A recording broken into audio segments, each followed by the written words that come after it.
Good morning, students. Welcome to online teaching. I am Dr. Aparna Khursel. Today I am explaining you the very first topic of your botany syllabus, that is Introduction on Botany. But before this, let's study what is biology. I know you all are aware about the word biology. Biology, it is a branch of science which deals with the study of all living organism. It is divided into various sub branches like botany, zoology, microbiology, biophysics, biochemistry, biostatistics, molecular biology, or even space biology. In modern days, biology is also known as life sciences. Now, let's study what is botany. So, the very first question comes in our mind, that who is the father of botany? Theophrastus is the father of botany. Actually, the word botany is derived from the Greek word botany, which means plant. So, in botany, we will study plant life or study of various plant groups. The main branch of botany is further subdivided into various sub branches with respect to various life phenomena of plant, like morphology, anatomy, physiology, histology, taxonomy, plant geography, ecology, cytology, genetics, evaluation, paleobotany, pathology, etc. Now, why we are studying botany? We all know that we all are dependent on plant for food. Actually, plants are producer of food, while animals and human beings are consumer. And because of economic use of plant, the scope of botany is unlimited, and this discipline actually form the base of modern agriculture. Thus, I can say that on the basis of practical application of botany, we can study this subject under a number of heads like agriculture, horticulture, plant breeding, economic botany, forestry, horticulture, bacteriology, and whatnot. Now, let's know about plant classification. Before go deep into the plant kingdom, let's know that Whitaker gave 5 kingdom classification for all living organism. Now, what are the basic character he includes? That is,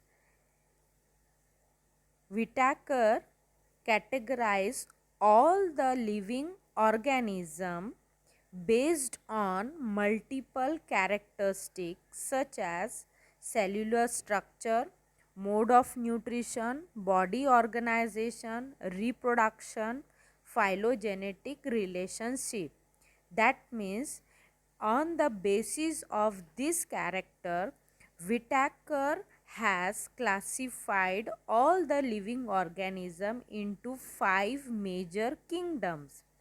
And what are that 5 major kingdoms? They are Monera, Protista, Fungi, Plantae, and Animalia. Monera kingdom is nothing but all prokaryotes. That means all microscopic organism, all prokaryotes comes under the kingdom Monera. If I talk about Protista, in Protista all unicellular eukaryotes comes in Protista kingdom. In fungi kingdom consisting of multicellular decomposer,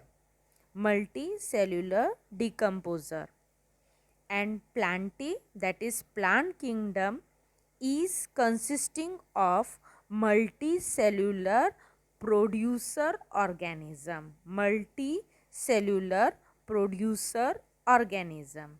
and Animalia kingdom consisting of all multicellular consumer, because animals and human beings are the consumers. Now let's see plant kingdom. Plant kingdom or plantae includes all plants. They are eukaryotic, multicellular and autotrophic organism. Plant cell consisting of rigid cell wall. Plant have chloroplast and chlorophyll pigment which is required for the photosynthesis. Now the basic characteristic about the kingdom Plantae are as follows. All plants are non-motile, we know it very well. They prepare their own food, hence they are called as autotrophs. They reproduce sexually, asexually or even through vegetative propagation. They are multicellular eukaryotes. The plant cell is consisting of cell wall and large central vacuole. Plant contains photosynthetic pigment called chlorophyll pigment which is present in chloroplast or plastids. They have different organelles which are used in encroachment of the plant, reproduction, support and photosynthesis. Plants also perform the function of photosynthesis. Now let's see the classification of kingdom Plantae. So the kingdom Plantae is divided into two major groups or two major sub-kingdom. First one is cryptogam and other one is phanerogams. In cryptogams, all non-flowering plants and seedless plants are present, whereas in phanerogams, all flowering and seed-bearing plants are present. Now this cryptogam is further divided into three divisions, that is thallophytes, bryophytes and pteridophytes, whereas phanerogams is further classified into two divisions, that is gymnosperm and angiosperm. Now the plant kingdom which is classified into 5 subdivisions. They are classified on the basis of plant body, vascular system and seed formation. Now let's study what are thallophytes. In thallophytes, plant body is thallus-like.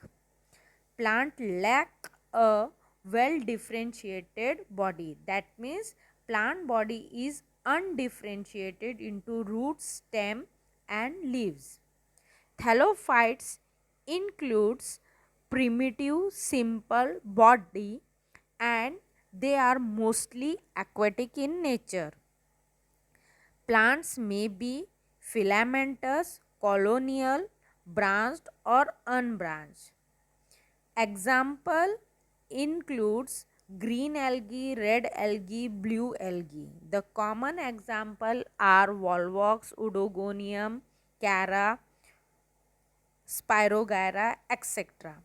Now, bryophytes. Bryophytes, they are small non-vascular plant and prefer moist environment.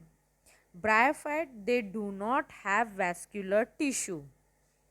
That means vascular tissue is absent. Plant body is having root like, stem like and leaf like structure. That means true roots, true stem, true leaves are absent. Bryophyte also known as amphibians because they require water for sexual reproduction and they can survive in land also.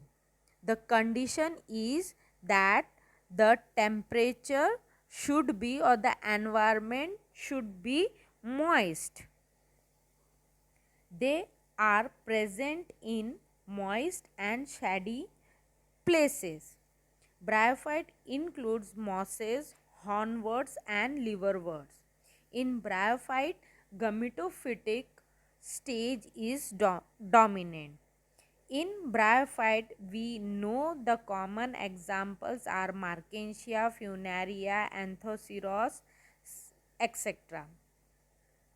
Now, what are pteridophytes? Pteridophytes have a well differentiated plant body. That means plant body is differentiated into root, stem and leaf. They have a vascular system for conduction of water and other substance. Pteridophytes are also called as spores dispersing vascular plant. In pteridophytes, sporophyte is dominant. Some of the common example in pteridophytes are Selaginella, Equisetum, etc. Now gymnosperm. Gymnosperm, it comes under phanerogams. That means phanerogams, they are having flower and they are having seed. But the condition in gymnosperm is that gymnosperm, they are the vascular plant which possess exposed seed. Exposed seed means the seed is without seed coat. Gymnosperm have well differentiated plant body and vascular tissue. They bear naked seed, that means seed are not enclosed within a fruit. Some of the common example of gymnosperm are Cycas, Pinus, Ephedra, etc. Now, the last and the dominant one is angiosperm. Angiosperms, all flowering plant, vascular plant that possess special characters such as flower and fruit. That means both flower and fruits are present. In angiosperm, all the seed bearing plants are well differentiated. The seed of angiosperm are enclosed within the fruit. Angiosperm are widely distributed and vary greatly in size. Example, Wolffia is a small measuring about 0.1 centimeter and eucalyptus tree are around 100-meter tall. So you can see the variation in the size of angiospermic plant. Angiosperms are further divided into monocotyledons and dicotyledons according to the number of cotyledons present inside the seed. As the name indicate, monocots, that means seed is having one cotyledon, whereas in dicots seed is having two cotyledons. The common example are mango, rose, tomato, onion, wheat, maize, etc. So, I hope in this video I have explained you about biology, botany and classification of plants. Now, the flow charts itself tells you the plant kingdom, that how the how the unicellular organism evolved and reaches to multicellular organism. In thallophytes, the plant body is like thallus as compared to the angiosperm. In angiosperm, we know that plant body is differentiated into root, stem, leaves, flower and seed. So this is the beauty of nature, and in further class we will study thallophytes and other division. As far as thallophyte is concerned, the thallophyte is further divided into schizophyta, algae, fungi and lichen. You know it very well. What are algae? Algae are the autotrophic organism which show the presence of chlorophyll pigment, whereas fungi they are called as heterotrophs because they does not shows the presence of chlorophyll pigment. And in schizophyta, all microorganisms such as bacteria, viruses, they comes under schizophyta. And lichens is nothing but they are the organism which are evolved due to the symbiotic association between algae and fungi. So with this introduction, I hope that I make you understand the topic, that is introduction on botany and plant classification. Hope you will understand, and if you have any query you may ask to me in the class. Till you should take care about yourself and be happy always. Thank you.